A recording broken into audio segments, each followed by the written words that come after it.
It's mid-February, and this time of the year is when we get our fiber samples to send in for Micron testing. And we're heading out now. We're going to be taking samples from around 55 U's and 10 RAMs, bagging them up, labeling them, and then sending them out to Texas A&M for them to evaluate and send us the Micron data. It's a little bit cold. It's probably in the low 30s, so hopefully we can get through it fairly quickly. And so let's go. Let's get to work. So here's the box of stuff we bring out. I have the GoPro in there. That'd be for making the video, actually. The plastic bags that we put each sample in, Sharpies to mark the bag. And then this is the checklist of all the sheep that we're going to be taking samples from. That's the U's, that's the RAMs. So as we work through them all, Andrew is going to be doing the documenting today. Let him know what the ear tag number is, and then he'll write that down on the sample bag. I always like to put everything in these, like a box or something, to keep it organized, everything together. And it's windy out too, so we need to make sure things don't blow away. First thing I gotta do is I gotta get all the sheep in one section of the barn. It just makes it easier for me to catch them. So here's me trying to do that.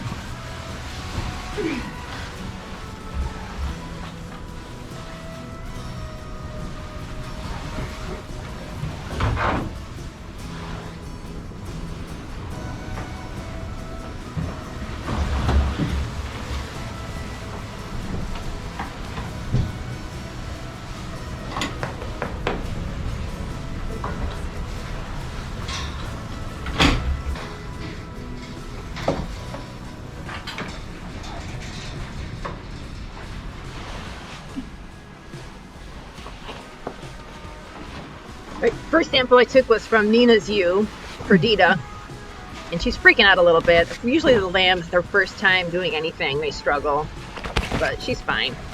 And she outgrew her coat, so we had to switch the coat. And when we do the samples, I'm able to rue them all. I think there were 3 ewes that I wasn't able to rue, that we had to break out the clippers. So here I am, I'm trying to find that 5th rib in the fleece, which is where you're supposed to take the sample.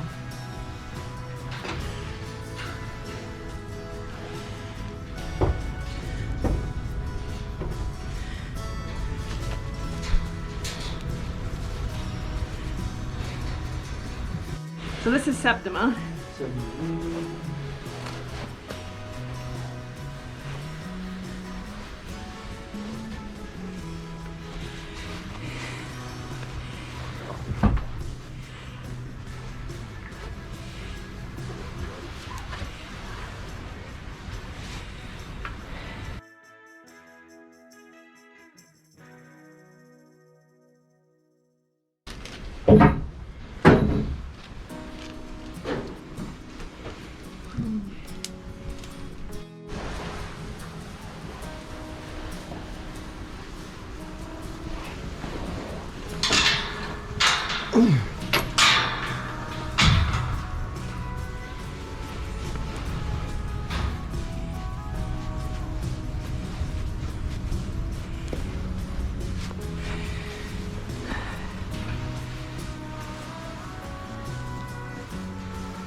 She is in a silver.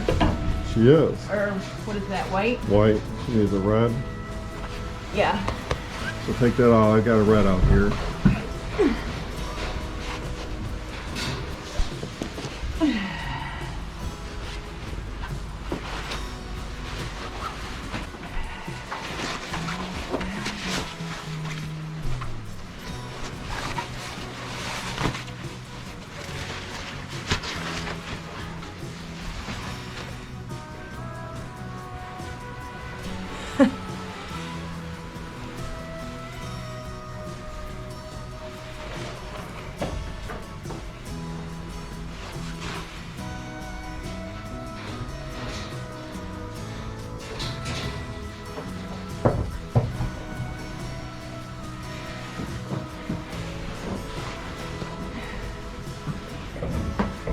I'm gonna red. Rich accidentally bought these printed bags. Normally we use clear ones. I'm not going to go with it because this is what we had. Number? 11230. What? 11230? 1236. Sorry, it's hard to read these red ones. It's faded. Shipping is huge.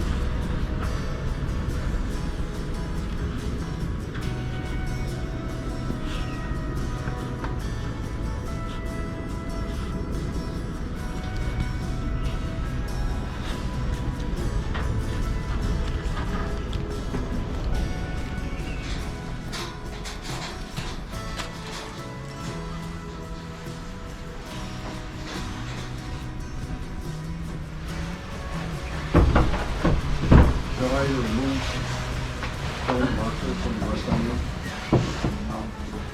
1306.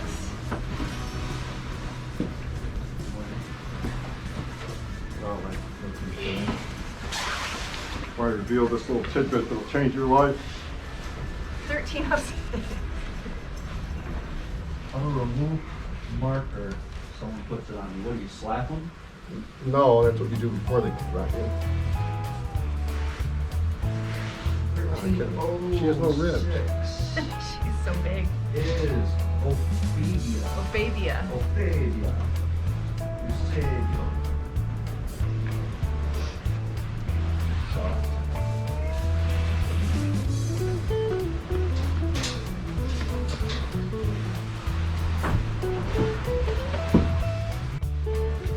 It was nice to hand it a Storyboard and nothing even about the position in my butt. little coin slot in there.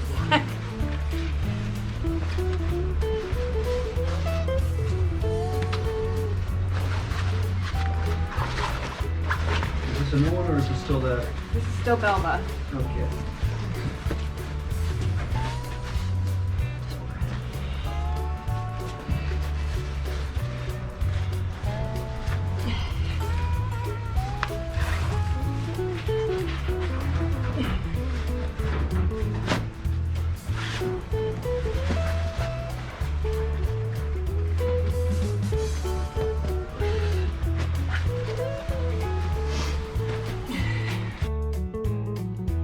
After all the fiber samples are collected and we've had a chance to get some rest and recover from the collection event, then it's the process of filling out the paperwork and getting the samples organized to submit to Texas A&M Wool and Mohair Labs. That's where we've always sent our samples. I think there's other places that you can send them, but we've always done Texas A&M, and it is a good idea to use the same service because there's that level of continuity with equipment that is always a good thing. So I ended up with 63 samples, and what I did here was I organized them by ear tag number, and that's because I need to get the results back on the sheet in order of ear tag. Last year they were all jumbled up together in no order, and it made it really difficult to use the data for all the reasons that we use it over the year.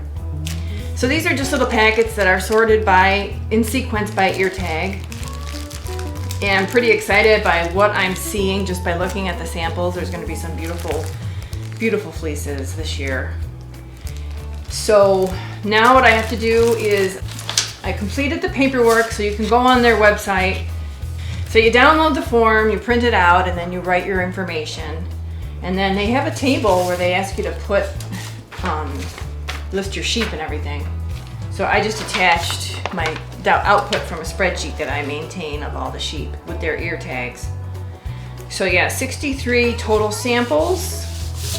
That's I think I had 11 rams. Yeah, 11 rams and 52 ewes that I collected samples from. So I got the paperwork filled out. I asked them to put the results in order of ear tag number. I asked them to return the samples. They won't do that automatically. You do have to ask them to do that.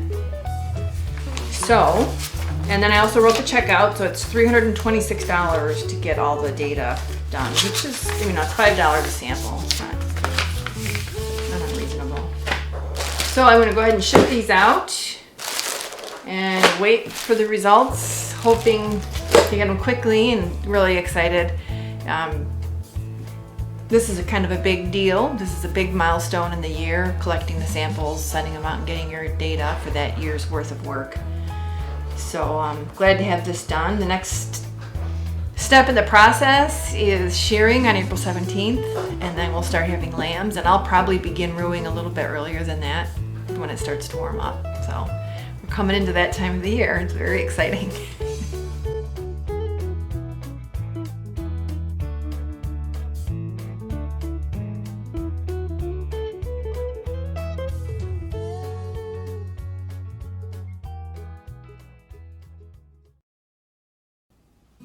Last week I was spinning two separate things. One was a lock spun right directly from a fleece without carding it or anything, so that the twisty locks would show up in the single. And I was also spinning a very fine single. Both of them were from the same U, so I showed you that last week. This week I'm plying them, and I want to get these plied and washed because I have an event on Sunday where I'll be acting as a vendor at a fiber festival, and I'll be able to offer this skein in my booth. So I want to get it plied today, washed. Today's Tuesday, dried by Wednesday, get it marked and put in the shop on Thursday so it's ready to go.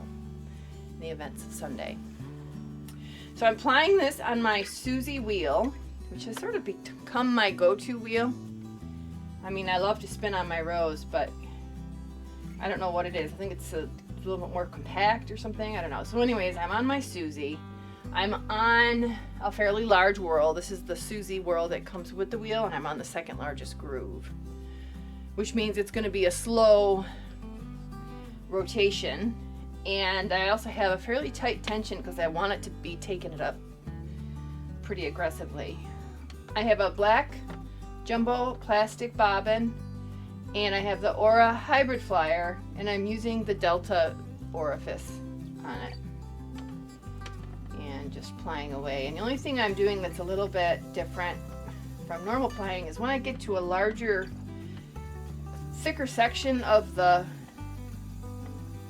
lock spun piece, I'll kind of put it up 90 degrees, almost like wrapping it onto the single,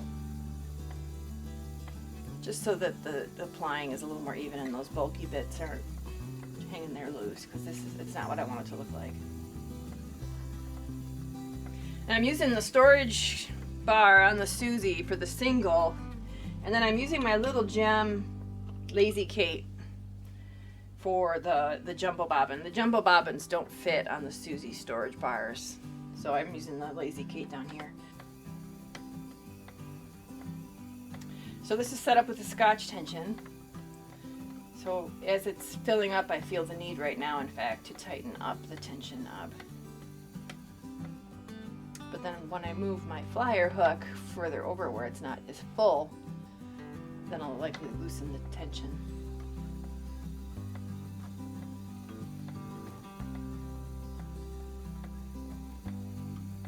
The single and the lock spun is pretty much the same color. Sometimes I'll make these yarns where the single is a contrasting color from the curly locks, which makes a very pretty yarn too, but this is pretty much a Mrs. Hughes all the way.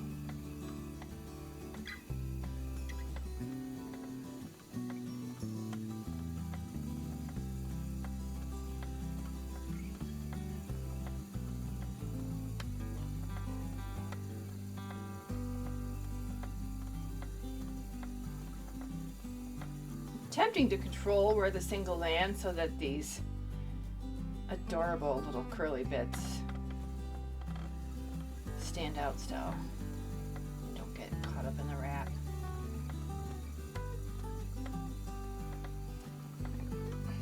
I've never been trained or anything, and I'm going to take some art yarn spinning classes, but one thing I noticed, and I might have read this somewhere, is that you got a lot more ability to control the plying, how things land when you're closer to the orifice. That must be where the twist energy is a lot stronger. I'm sure there's a technical way to say that, but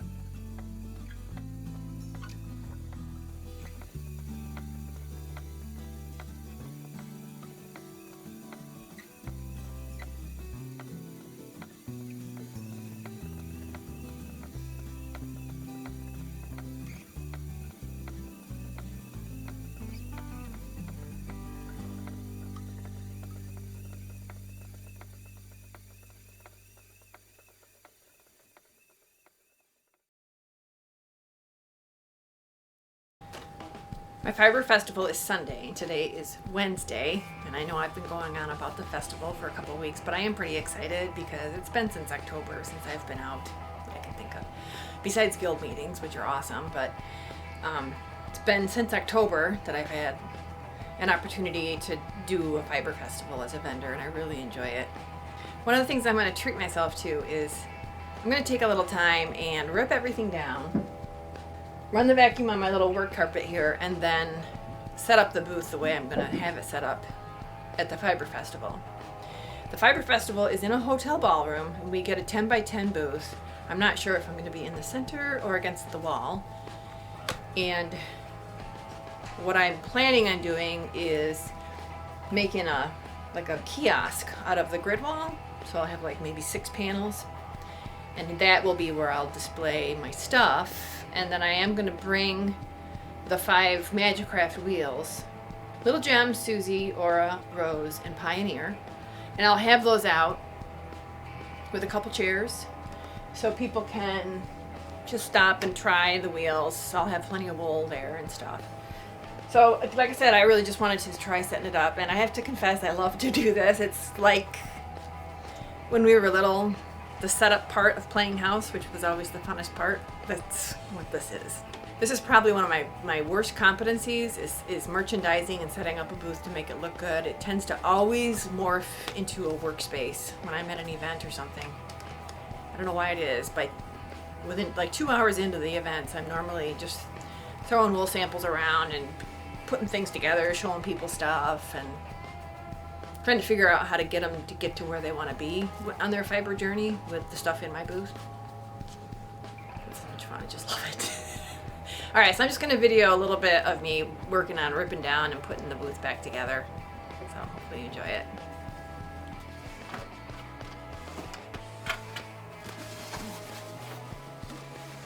This is all my Majacraft stuff.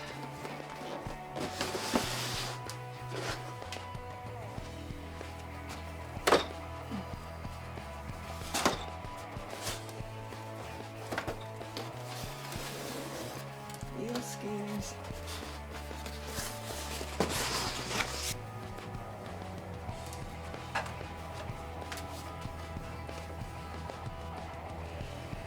My son's girlfriend made this for me. I just think it's so sweet. It says the good of work on the bottom of it.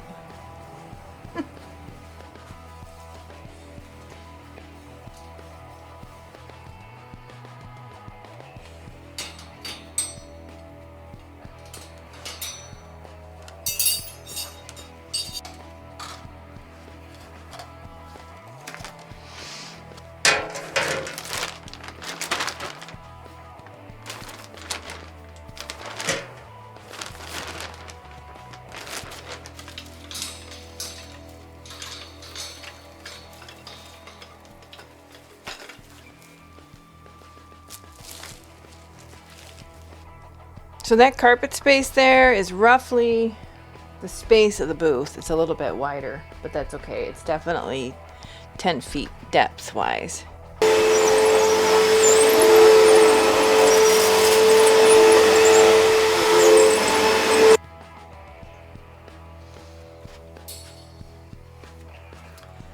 All right, so I think what I'm gonna do this time, because I like that top shelf, I think I'm going to set it up as a rectangle, so I'll have each of those surfaces for hanging stuff, and then I'll have the center section for storage, and I'll put a cloth up or something, and then that way I'll have this top shelf to use as a shelf. Maybe that's how I'm going to do it. And I think I'm going to put it at the very front of the booth so that maybe I'll have it like this far indented,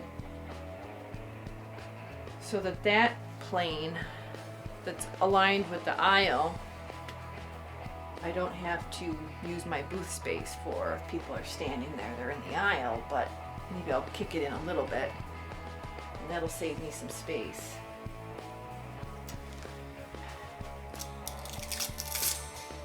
So I attach all my grid wall with these Velcro strips, I see people doing this with zip ties, plastic zip ties, but you know how I feel about plastic. These I can reuse. You'd think I could move the whole thing at once, but these pieces are so heavy. It's a really bad idea.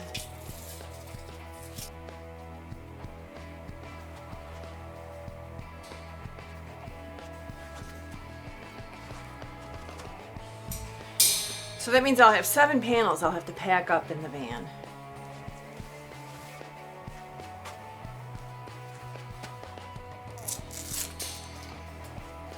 Another challenge is I only think I have like 3 hours.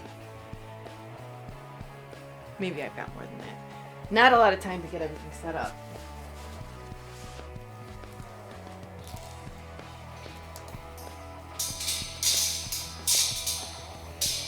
And then I have to make sure I leave enough room because I use this taller table, the rectangle, as a my checkout. And I put that in the front as well. So the demo wheels will be back behind, which maybe is a good idea because I think people that are trying wheels feel a little uncomfortable and they like to be like kind of out of the flow. So that'll work out good, I think. And so what I'll do is I'll set up all but one side.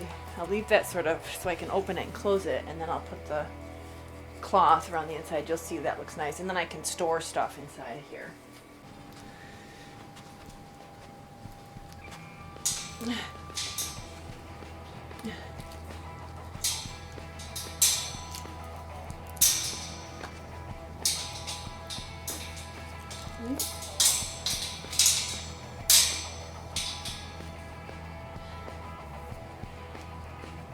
Bring it in. I'm going to set it up so that there's 2 squares on each side to minimize if there is someone really tall. Hopefully they don't hit their head on that.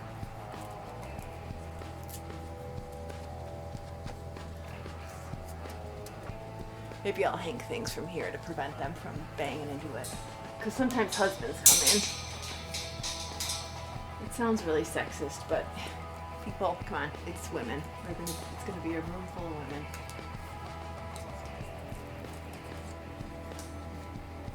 Which when I was working in automotive and oil and gas, and then I would do these events on the weekends, it was such a palate cleanser for me.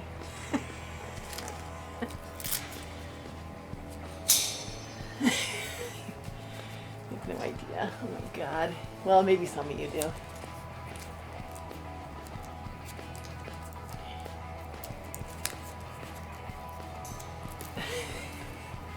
So much happier now. Oh my gosh.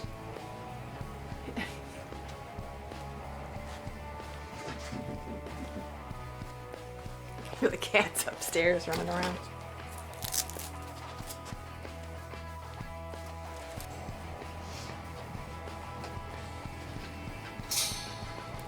So that's opening and closing. Which I'm only going to take advantage of that during the initial setup and then after it's done.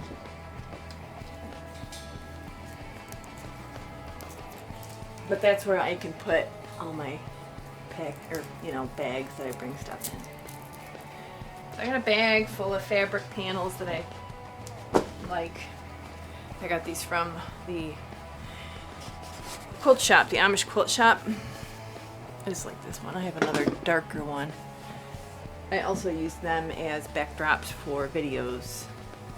I'm trying to make things look a little bit nicer. I'm trying to find it. I see that one over there. Well, let's just see what I have here. And I put them up normally just with clothespins. This is the aisle here, so this big pole is not going to be here. So when people are walking by, I'll have this surface here. I gotta come up with I have a sign that I could put here. It would probably cover this much space. I also have a sign that I can put way up high. These things don't really tell you very much. When I get the part markers up there, I'll show you what I mean. I'm out of hand cards, sold out of those. So what's going on right now, I'll tell you, is the New Zealand Post has been struggling because the docks have been closed. And also, now there's some closures in the States. Some of the facilities that are normally available. And so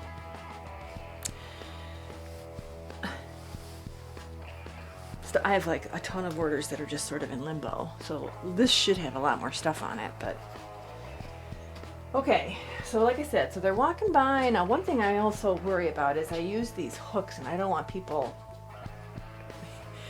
poking their eye out. So I gotta figure out. I usually put the shorter hooks, but I think if there's yarn hanging out, people realize it. Maybe that's the dimension I pay attention to. And then I'll put some fiber. I am starting to think that I want to use that sign. I can also put this thing up. I can put it up in here. But this is like a sign that, you know, hangs. Maybe that is what I'll do. Let's see what that looks like.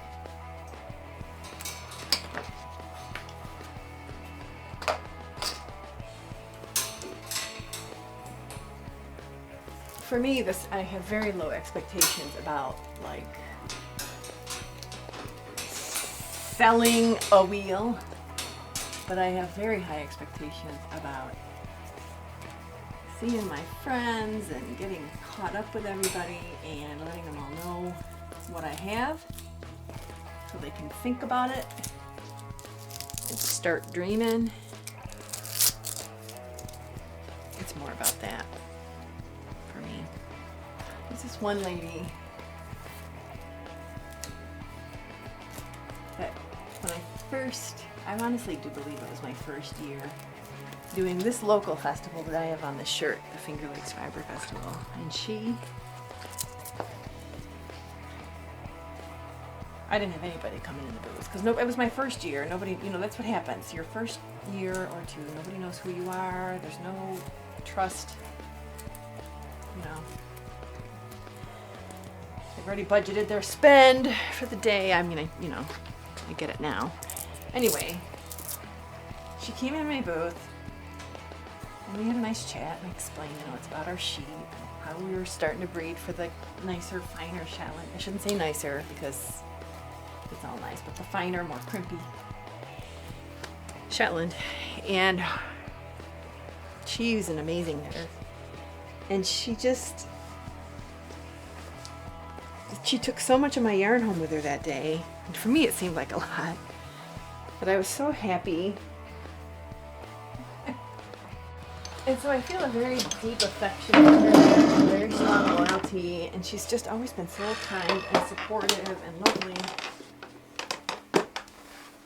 And so, can you see me? So I always set aside stuff for her, which I probably pisses people off. But I've got some really nice skeins of hand. She only buys yarn though. She's not a spinner.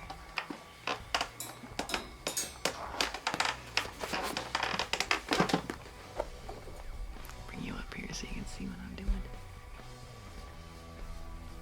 Rich created this little setup for me. She's not a spinner. Yeah. But I've got some stuff that I'll show her when she comes, and if she doesn't want it, I'll put it in the booth. But if she does, it's kind of earmarked for her until... Hey, she was there for me in the very beginning. I'll never forget it. So if I do this, well, you know what? I could put this on the other side too. I've got on the other side there's.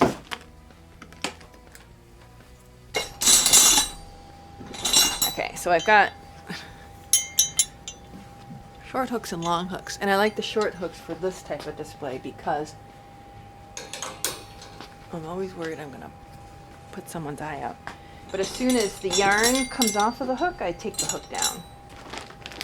So I like to put the yarns out front because people walk by and go like this.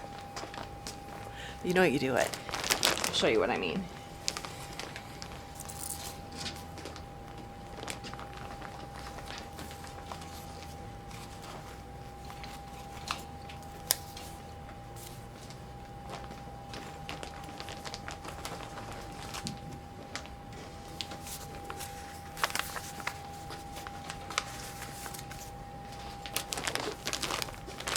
Okay, so sometimes I feel like this looks sloppy. However, I just prefer to have the yarn out rather than having it skeined up because I feel like you need to really get a feel for the character of the yarn. So I'm going to put my bumbly ones over here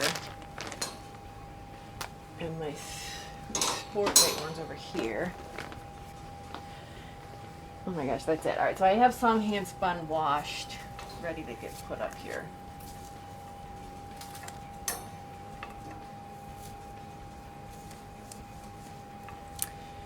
Bad. I do have a lot of this, though. I've got a few more skeins of this. Let's see what else I have. I do have. So I have knit examples for the booth. So, for example, I will be offering 2 skeins of self-striping yarn. So I'm going to put these out. I might wear them, but they'll be out in clear, plain view, so that if somebody is interested in that, they'll have that there. So I'm going to make sure my wool is front and center.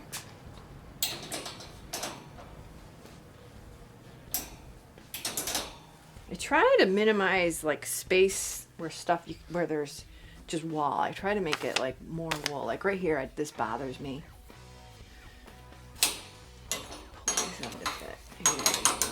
And like I said, I have a couple more skeins. I think I have 3 more skeins I can put up there that are just washed. I still have to mark them.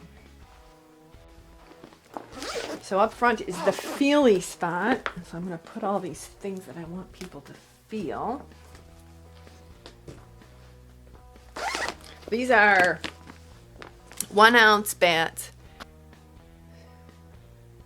And then I flick them out to get them clean, and then I put them on the drum carder. And they just feel divine. I'm not bragging. They really do feel amazing. I have 1 bat that I made that I still have to mark. So if you remember that gray that I found for my video last week, I was going to spin it. It turned out to be like 2.5 ounces. I was going to spin it and make a bumbly yarn. But I'm running out of time. So I just took the entire quantity, picked out all the grass, and then put it on the drum carder. So this is a bat, and you can see there's still a little bit of texture. There's a little bit of those curly things. I gotta do my nails before the thing, I know that. So this will be nice for somebody to enjoy. And if nobody wants it, I'm okay with that, because I can have fun spinning this for myself. So that'll go there, but I still have to mark that. I got my mill spun.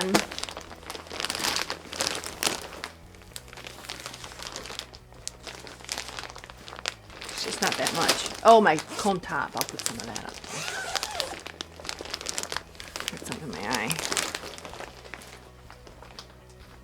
I need to put a price on this one. How cute is that with the trim? Have I showed this one to you guys? Super cute. God, I love this one.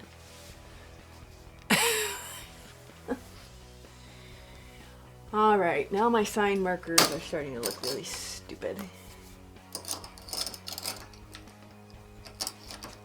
I'm not gonna waste time with that clip because it's not coming off, but maybe I'll have just a collage. And if you're interested in Majacraft, you can look at that. Put another rack up there. So there's Fawn.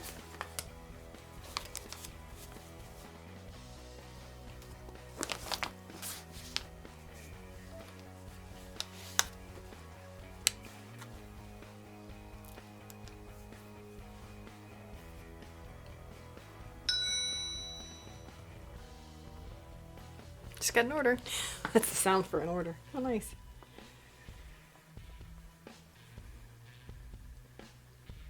Lovely. Somebody's getting a nice applying kit. That'd be nice. Alright, so that's the brown. Okay, I found it. Found some examples of stuff too.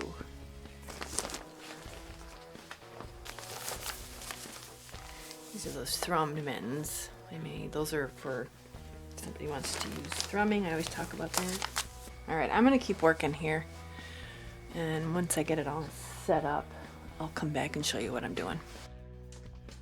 Alright, so it's all set up now. And I actually got rid of one of the panels. So all the wool is hanging off the front. This is my checkout area. So I got everything charged up, working, everything's working fine. My gift cards, got everything barcoded. I'm gonna bring a scale in case I need to weigh out chrome top. And then I'm gonna have the wheels set up here. There's those 3, and then the other 2 are on the other side. And then I'm gonna have the drum carder and the combs in the back. And this is my wall of Majacraft, so because I went to the one panel on the back, there's just one panel for all the Majacraft. It actually works out really well, and I think that'll be perfectly fine.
So it's the morning of the festival. I'm just having my coffee. And then I'm gonna take a shower, and the van's all packed. I'm ready to go. And I'm pretty excited. Really looking forward to seeing everybody. So this is where I leave you for this week.